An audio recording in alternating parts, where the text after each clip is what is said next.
Всем привет! Сегодня будет не совсем видео по теме. Я, так как и любой автолюбитель, люблю иногда сам поковыряться. И у меня была проблема стука в рулевой рейке Toyota Versa.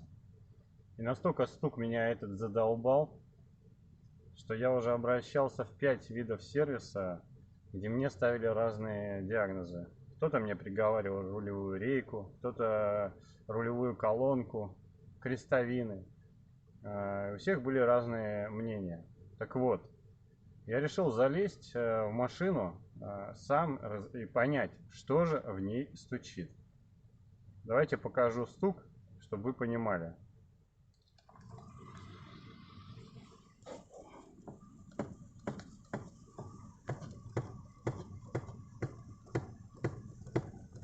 Я надеюсь, слышно стук. Этот стук уже месяц беспокоит меня, и я прям не знаю, как его вылечить.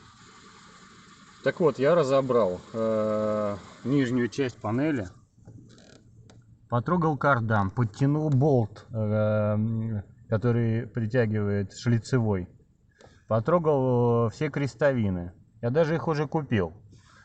А также я... Так, свет наверх. Вот здесь вот второй кардан есть, который тоже я проверил. Так вот, вся проблема, знаете, в чем заключается? Видите гайку? Она где-то на 30 с чем-то. Так вот, вот этот стук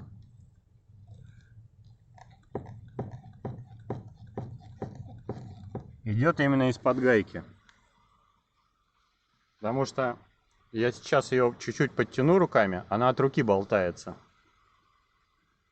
Подтянув вот ту самую гайку, так, вот бы ее вам показать. Вот она. Видите? Эта гайка, размер, диаметр не знаю. Она находится перед верхней крестовиной. Так вот, я ее подтянул.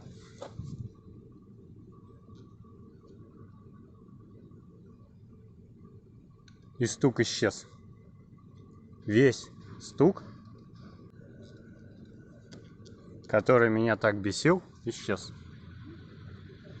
Поэтому не стесняйтесь, спрашивайте, пусть вам показывают действительный стук, если нашли. А вот я минимальными решениями нашел стук у себя.